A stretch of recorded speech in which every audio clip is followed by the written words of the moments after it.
Repeal a 2023 law aimed at later daily start times for high schools. State lawmakers will talk about it during the legislative session that starts tomorrow. Thanks for joining us. I'm Russ McCaskey. I'm Amanda Hall. Questions linger whether it will actually help students in the long run. Wink News anchor Claire Galt is live in front of Fort Myers High School. Claire, why would lawmakers backpedal on their own legislation?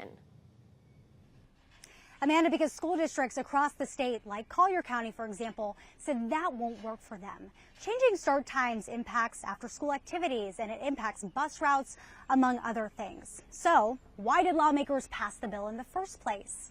Many say to help moms like Karina Ramos, who says her daughter is not safe because school starts too early. It's dark when Karina Ramos's daughter, Yadi, arrives at Lehigh Senior High School. The 10th grader sent her mom this picture when the bus pulled up before 7 a.m. It's too early. Ramos told me Yadi has to get to the bus stop an hour before that. She leaves the house around like 5:45. We live near Joel Boulevard, and the speeding from some of the people, they don't see them, Sometimes they wear dark clothes, and it's even harder for them to see. Ramos is all for Florida's new law, set to take effect next summer.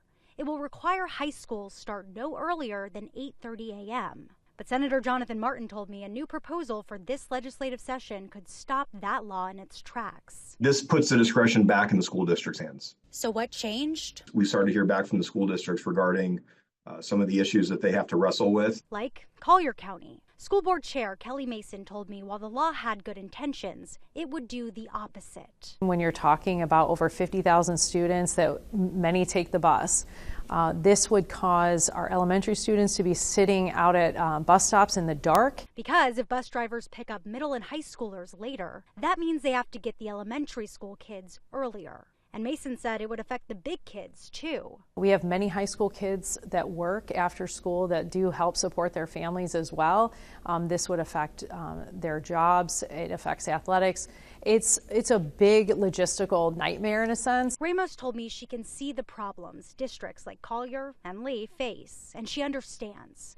But she can't help but think of her daughter's safety. I'm just worried every morning when she goes to the bus. Now, Senator Martin told me he expects lawmakers will listen to their districts because they have made themselves very clear. For example, Collier County is even handing out flyers in their district lobby, laying out their problems that you just heard with it. Lee County Schools is set to talk about the issue tomorrow. I'm live in Fort Myers. Claire Galt, Wink News.